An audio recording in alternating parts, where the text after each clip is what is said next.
Parashá da semana, Parashá Vayera. Parashá Vayera, a gente encontra aqui no final da Parashá, na Aliás Vi, o maior teste de Avraham Avinu, Akeidat Yitzhak. O sacrifício do filho, Yitzhak, do Burru manda sacrificar o filho.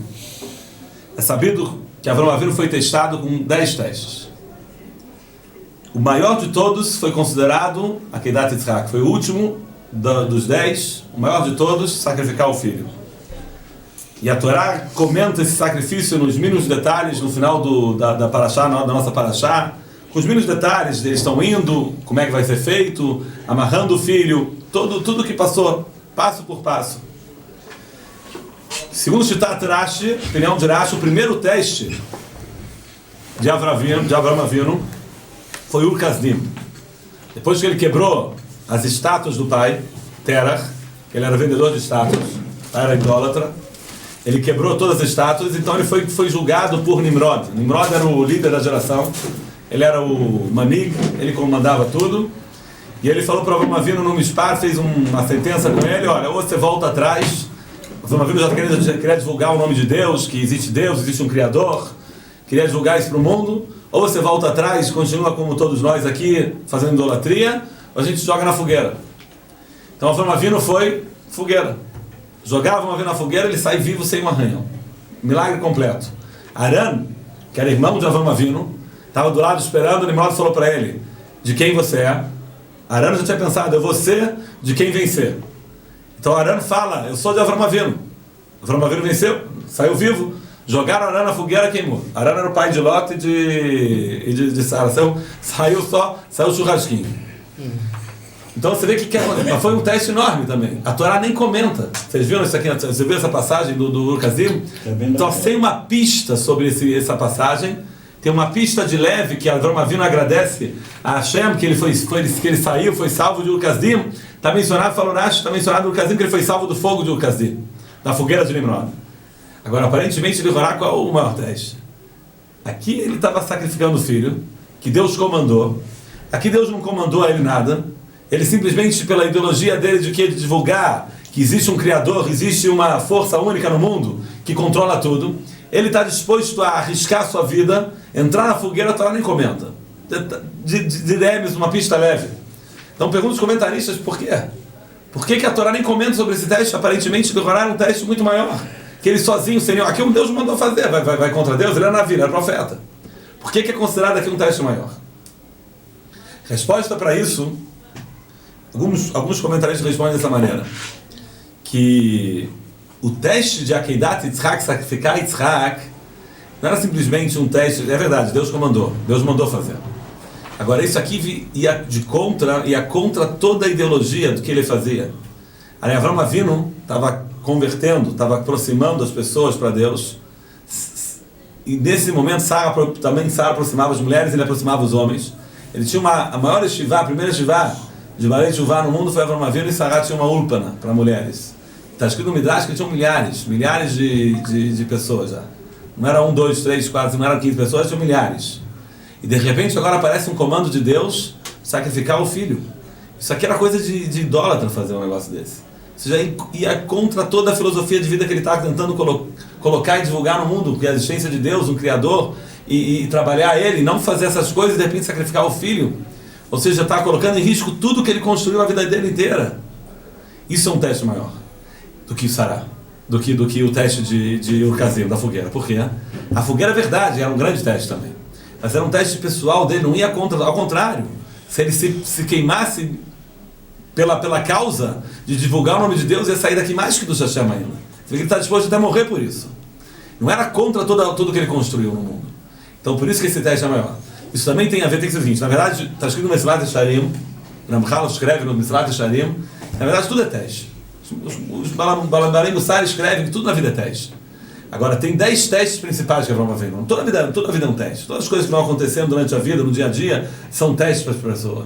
Vão passar, não vão passar, isso depende de cada coisa que vai acontecendo é teste. Mas tem 10 ocasiões, 10 casos que aconteceram para Avraham Avinu, que são testes maiores, são testes mais críticos na vida.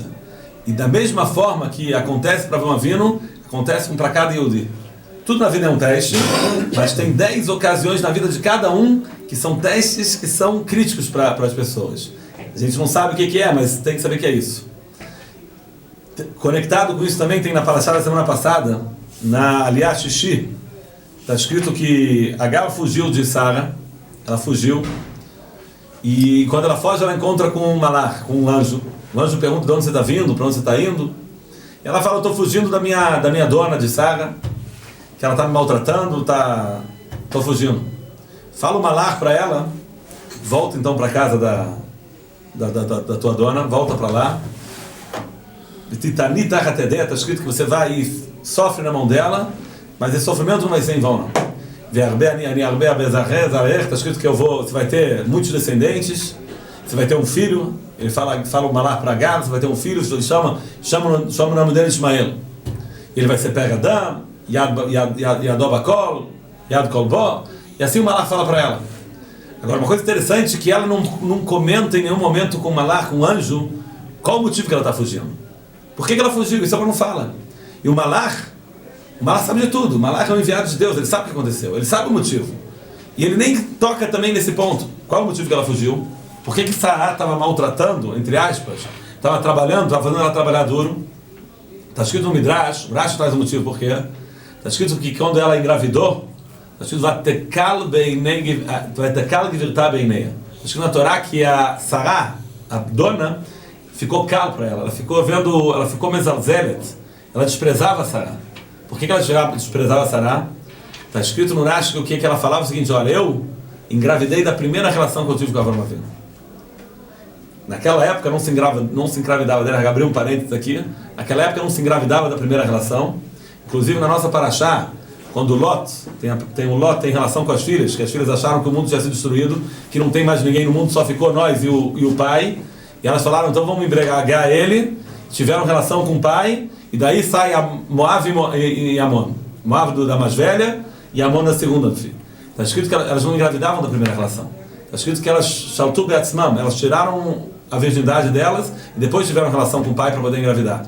E Agar, foi feito um milagre, ela engravidou na primeira relação. Então ela falava, olha, Sará, ela não é essa tzadeket, não é essa tzadiká que vocês estão pensando.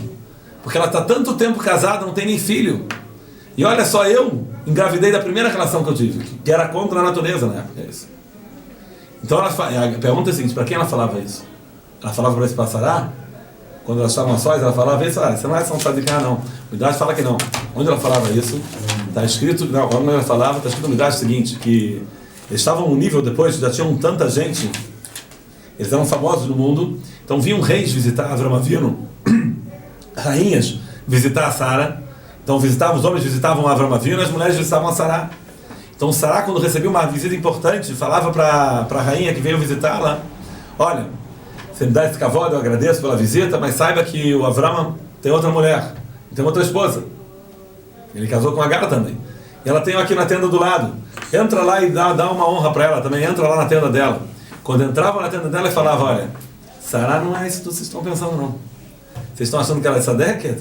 Olha só, eu engravidei da primeira vez, ela, tantos anos, não tem nenhum filho. Ou seja, o que era isso? Ela acabava, quando você fala para uma pessoa, tem um Rosh Hashiva, olha, mas o negócio dele é grana. Acabou.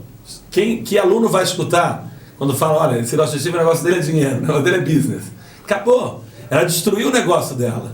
Sará aproximando as pessoas de Deus, vem Agar e fala, olha, é em Torá que bará. Isso que vocês estão vendo por fora não é por dentro a mesma coisa. A prova é que ela não tem filhos. E por isso ela estava apertando a Agar, e Agar fugiu, mas isso ela não fala para o malach. E por que o malach não falou, deu uma bronca nela? Mas você não deve fazer isso. Você está acabando com todo me fala caindo, tudo que é construído, filosofia de vida deles. Por que o malach não falou para ela, então você não deve fazer isso? Então, na verdade está escrito no malach. O malach falou para ela o quê? Volta para a casa dela, e titanita hatedei, você vai sofrer na mão dela. O que você vai sofrer na mão dela? Que o malach está falando, mandando sofrer na mão dela. Titanita hatedei é o seguinte, vai sofrer na mão dela, aí você vai sair daqui, você vai ter muitos descendentes, você vai nascer o filho para você, Ismael. O que é sofrer na mão dela? Você está acostumada, de onde veio Agar? Ela era princesa, era filha de Paró. Paró, quando viu os milagres que aconteceu para Avraham e Sará, Fala, eu prefiro que minha filha seja escrava nessa casa do que princesa aqui. Mas ela estava acostumada com o quê? Na vida de dondoca. Princesa, ela não está acostumada com atrito. Como é que o filho de riquinho? Conhece como é que o filho de riquinho como é que fica? Fica todo mimadinho? O cara não consegue fazer nada na vida depois? Por quê? Porque não tem atrito. Quando é muita moleza o negócio, no final não sai coisa boa, não é verdade? Ela estava acostumada com isso, ela fugiu. Quando ela começou com dificuldade, ela foge. Não fala uma para ela não. Você vai ter que aprender na casa de Abraão e de Sará como viver. Você tem que enfrentar as dificuldades. Volta para lá. Titanita Hatadeia. Porque a gente cresce das dificuldades. Tem que aprender isso. Isso o Malá falou para ela. Volta. Os testes que a gente tem na vida, as dificuldades, os problemas que a gente tem que enfrentar, e a gente supera eles. Com Emuná e Akadosh Baruch Hu, que ele dá força para a gente passar nos testes. Se Deus não desse, se você já tivesse perdido o teste, não tem como vencer, não seria teste. O teste você tem opção. Tem que ter Emuná e Akadosh Baruch Hu. Bechirah Hofshit, você tem o livre-arbítrio de escolher. Agora, se você escolher com fé em Akadosh Baruch Hu, com Emuná, você vai ter força de passar. Ele falou para ela, volta para lá, enfrenta as dificuldades, que disso você vai crescer. E aí você vai ter o quê? Você vai ter descendentes, você vai ter Ismael, vai nascer para você. Isso vem ensinar para a gente. Os testes, todo Yehudi tem teste na vida. Não tem simcha melhor do que o quê? Do que um Yehudi que faz a função dele. Cada um tem uma função na vida. Cada um tem uma função. É difícil a gente saber exatamente qual é a função de cada hoje em dia. Mas a função, em geral, todo mundo tem a mesma coisa. O propósito não é aqui. Esse Olamazé é uma passagem, você tem que saber. O propósito é o mundo espiritual. Todo o propósito foi criado para o mundo espiritual. Hoje em dia, o corpo é muito mais forte, ele prevalece, ele vence esse lado espiritual nosso. Mas tem que saber que as dificuldades que a gente passa na vida são testes para a gente o quê? Crescer espiritualmente. Os testes vêm para ajudar a gente a crescer. Se a gente não esquece, então, Bezat Hashem, a gente possa enfrentar os testes como os problemas, como tem que ser, e saber que esses testes, na verdade, vêm só para levantar e levar a gente. Shabbat Shalom. Shabbat Shalom.